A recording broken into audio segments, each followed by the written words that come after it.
Hello everyone, today I'd like to talk about speakers and the lack of change really outside of something I've noticed functionally that I want to talk about a little later. But what do I mean by change? In the home audio and video technology, I think speakers in general, from an output perspective, hasn't really changed that much since kind of the making of stereo speakers. Now, hear me out. Home audio and video. Let's start with video. There has been, from like the equipment standpoint, the television, that has changed dramatically, right? From the old CRT, black and white, to color, then CRT tubes. Then you go to plasma, LCD, and now you got LED, OLED, and stuff like that.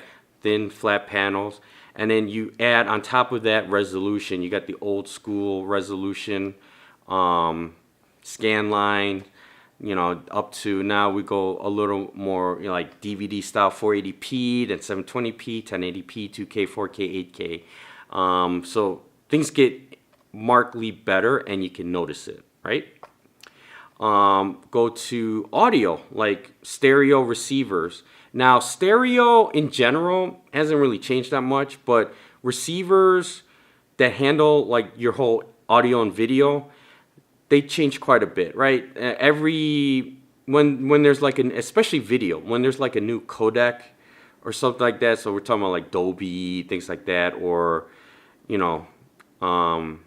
using more speakers, and that's usually related to the codec you're using. Each receiver, each generation the newer generation would be able to handle that. So the technology would be better and it's more noticeable. So we're talking about like from, original, let's say movies.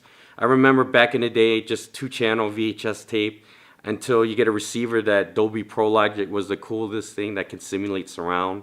And then you went to Dolby Digital, DTS, and then so forth. And now the receivers got to be able to handle like not just 2-channel, but 5-channel, 5.1 channel, 7.1, 7.2, 9.1, 9.2, and so forth. Dolby Atmos, things like that. It's just receivers. The output over time, the newer ones, you can tell they've done well. I mean, they got better and better. And then the medium as well. You got tapes. Or records to tapes to CDs, even though vinyl is still kind of, people like it. I'm not a big fan of it still. Take a look at my vinyl versus CD. What's the point? Why is that even a debate? But, I mean, the medium itself, I think it's kind of tapered off a bit, but it's still, there are dramatic changes over time. Speakers. Not so much. I mean, now, speaker components that make the speaker, that may have changed, may have improved for sure over time. I remember vintage speakers, the foam, like on the old school Advents, those, you get the foam rot and you got to replace the foam, even though it's not too hard to do so. But generally speaking, once it's, you got to replace it, you don't want to do it. They improved on the materials like that to become more like rubber or some type of synthetic, so that it doesn't really rot. It should last pretty much forever. You got new tweeter technology, crossover technology, things like that, into speakers, right? So from a technology standpoint, it does improve over time.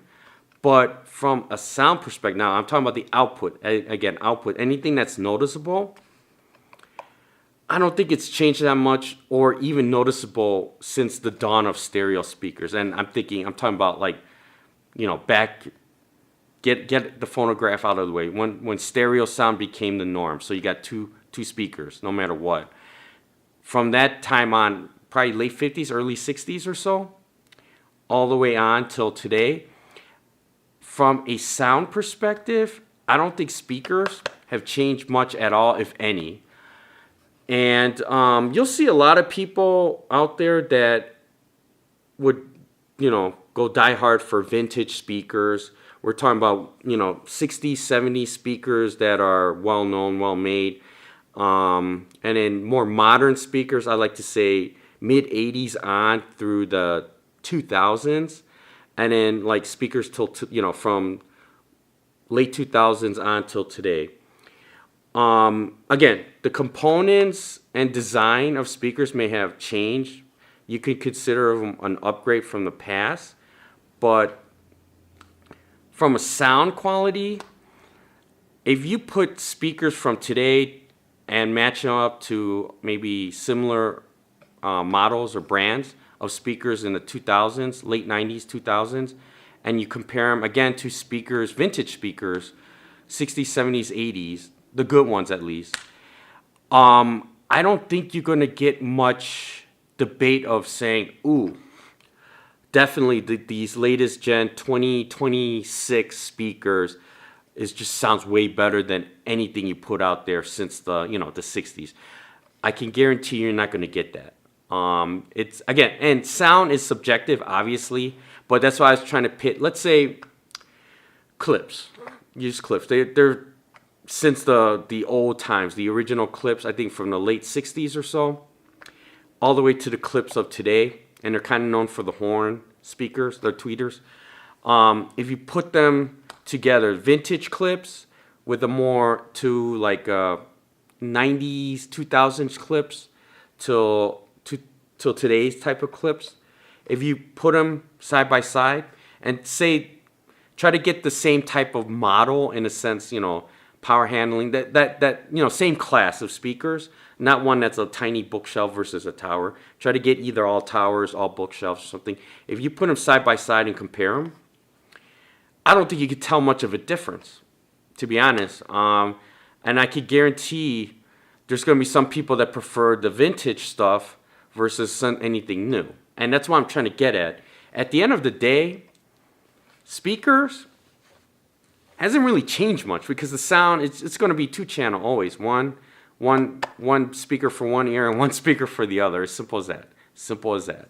So now, the reason why I said all this is just recently I noticed one thing about speakers that caught my attention, and I thought it was one of the coolest enhancement to a speaker of all time since I've been looking into speakers. And I went to Best Buy. So I went to Best Buy about a couple weeks ago. Haven't been there for the longest time because usually I don't need to buy anything from Best Buy. I pretty much have everything I need. If I want to get anything, I just probably get it online or something like that. But anyway, I went to Best Buy literally just to wait for an order from a store next door, and it took about half hour. So I just decided to walk into Best Buy and decided to go to the speakers. And I noticed right there, they used to have like a Magnolia studio, I think that's what it was called, where it's like a couple listening stations. And then they have, those are the more expensive speakers and audio and video equipment, but usually more audio. And then anything outside of that room that's on a shelf, those are the cheap ends. So I was taking a look at the cheap end speakers. I think I saw two. One is JBL and one is Clips, I would like to say. I'm pretty sure it's JBL on Clips. They're the same company at the end of the day. But took a look at that. Typical, either bookshelf or tower design. And then I tried to pull the grill out to see how the woofers look. I was like, whoa, I haven't seen these since ages. What I'm talking about is when I pulled the grill off, and I'm talking about the, the actual grill of the speaker, so you can see the woofers and tweeters. It was held by magnets. It's magnetic. You just pull it out, and then when you're done, just put it in. It just snap right on, right? The last time I seen that was late 2000s when I was actually looking for speakers when I had my own place and I wanted to set up my own equipment. And I went to one of the higher end boutique audio video store. I think it was it was called Tweeter at the time, but it used to be United Audio, if you know that store. And I remember seeing more of the higher end speakers. I don't know which one it was, but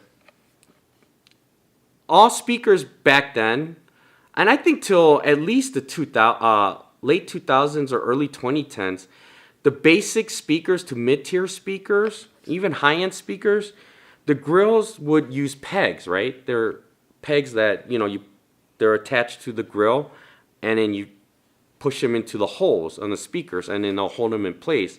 And then you pull them out. You got to kind of pull them out slowly, and you pull them out with the pegs.